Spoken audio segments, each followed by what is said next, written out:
Welcome to Soccer As We Like It, the World Cup edition. Now, what can we say? We have seen games, goals, goals. We've come to the first stage of the quarterfinals, and we're now looking at who's going to be in the semi-finals. Now, we had our first game between Uruguay and France. All right, Uruguay going into this game without star man and star striker Cavani. It was always going to be a struggle for Uruguay to play without Cavani after he demolished, single-handedly beating Portugal and sending Portugal and Cristiano Ronaldo packing.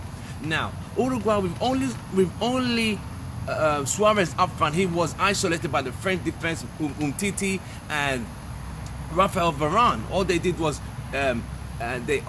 caged him out of the game completely. And France had the game plan. They knew what they wanted to do. All they needed to do was get goals, and they knew that it was going to be a struggle for Uruguay to equalize without Cavani on the field. So it's sad where your best players are missing. James Rodriguez was missing for Colombia. Colombia struggled. Cavani was missing for Uruguay, and Uruguay struggled. A beautiful cross from Griezmann and Rafael Varane. Beautiful header. I mean, it was perfect, inch perfect, and that gave France the first goal. Coming into the second half, Uruguay tried to equalize. A few chances, but a fantastic save by Hugo Lloris, and that was top draw. I mean, that was nearly as good as the save Gordon Banks made from Pelé in 1970, but not as good, but just as great. But not as great, just as good. Anyway, going into the second half, and France scored the second goal. It was a strange shot because Griezmann, all he did was took a 25-yard drive, and the ball swerved, and the keeper missed it, and that was game over. 2-0, and France hung on.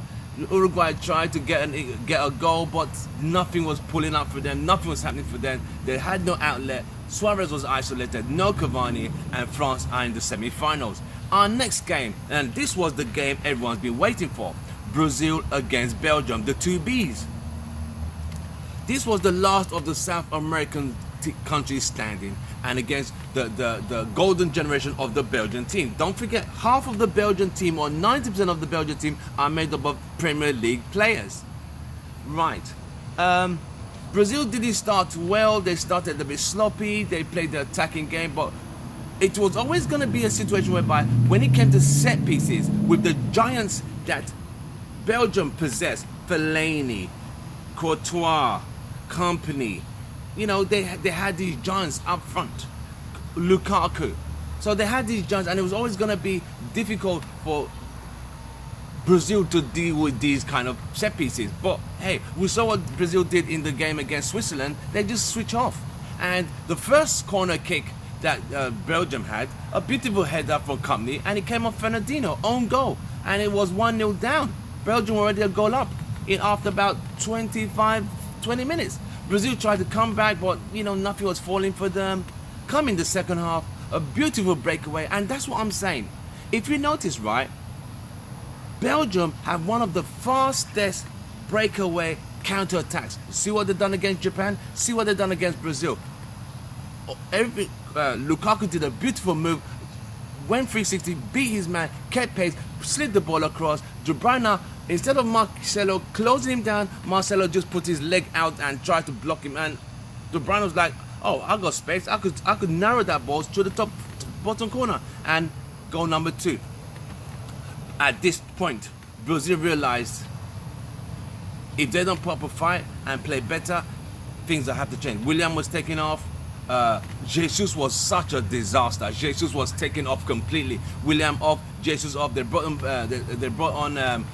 Augusto, and they brought on Firmino for Liverpool, and that did make a change. Coutinho tried everything, but Courtois, top man, top man. He was the man of the match, and he made some saves that were out of this world. Fantastic. Low shots, top corners, 25-yard, close shots. He was all and everywhere and every time ready for Belgium. And that's what kept Belgium in the game.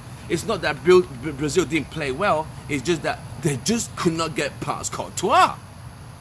And when they did get past, a beautiful move from Coutinho and Augusto, who had just come on, a fantastic downward header, and Coutinho was nowhere to it. Now, Brazil had the chances. They had the chances to pull this game. Augusto All the work was laid up for him. All he needed to do was place it wide.